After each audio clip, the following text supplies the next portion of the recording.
Another approach that you can take is to get people to like, share, or comment on a post that you're doing in exchange for a freebie that they might get whenever they interact with your store or your services.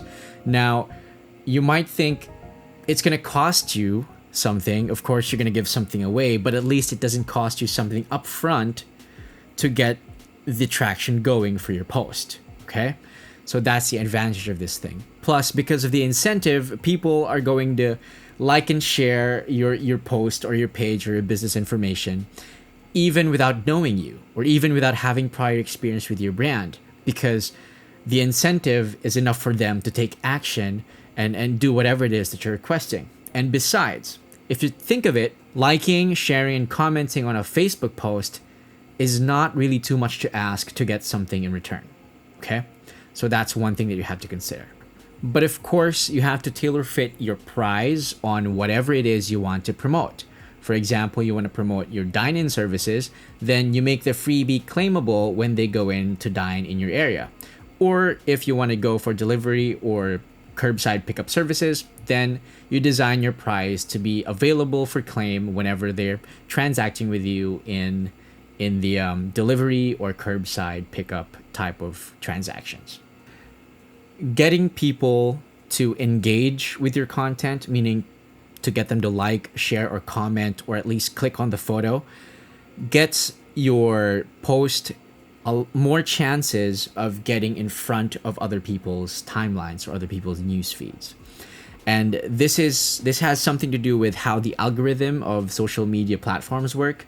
The main goal of a social media giant is to get its users to spend more and more time within their ecosystem or within their platform. And for them to get people to spend more time in there, they have to give people a reason to stay there. Now, what better reason would there be than a piece of content, a video or a photo that's going to get them hooked even more in staying there, right? A video that might be interesting enough to watch for a long time, or a blog post that is worth reading for a couple of minutes, or a post that's already interactive in the comment section and they're going to participate in the comment section.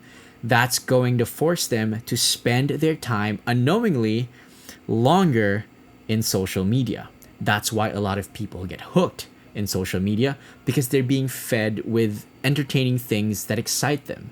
So how does the social media algorithm tag or identify a content as worthy of being entertaining, as worthy of being called time-consuming, if I say so myself? Well, it depends mostly on the engagement that it gets, the likes, the shares, the comments, and the photo views or the video views. And this is why it's important to invite people to do those things for your post, so that your post can get higher chances of getting in front of other people's eyeballs. Now, if you want to go a little further, still within the realm of not spending too much for your marketing, you have a couple more options, right? Number one is Facebook ads, which is probably the easiest thing that you could do if you know what you're doing. But the problem now is the world of Facebook ads is so saturated that you see so many ads popping up every now and then. There are so many people competing for people's attention right now. There are so many restaurants competing for people's eyeballs. And probably Facebook ads might not be as effective for you if you don't know what you're doing, especially if you're not familiar with specific targeting that goes on in Facebook marketing. So if you're someone who's not familiar with how Facebook ads work and how to set them up, then your best option would be to work with an influencer. Now, influencers, you might have heard them before, are just more than entitled brats, right? There are also influencers out there who really do their job seriously and who have a serious following, okay?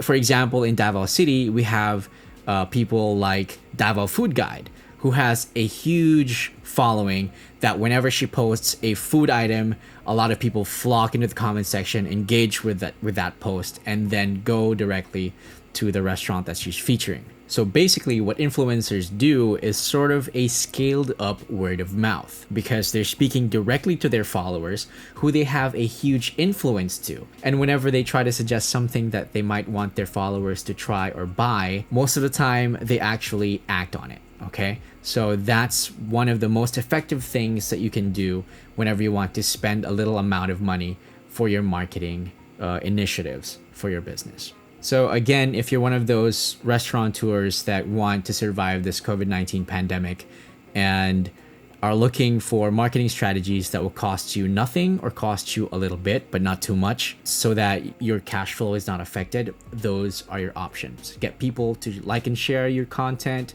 incentivize them, study Facebook ads, or work with an influencer who has direct access to their audience, who are already susceptible to suggestions. All right. Now, what's left for you to do now is to exceed everybody's expectations. If your strategies work, you are going to have to exceed everybody's expectations and deliver, in fact, over deliver your services, your products, to give them the experience that they can remember, give them the experience that is worth coming back to. All right. This is your opportunity to build a new audience, to get people to flock in your restaurant or to flock in your website or your online ordering platform. Do not fail them. Do not disappoint them. I hope this episode is relevant to many. If you guys like this, please feel free to like and share, especially if you know someone who is in the restaurant industry who's having the same troubles and who might find these tips helpful. Again, this has been your host, JD. Thank you so much for tuning in. I hope you guys learned something today. See you all on the next one.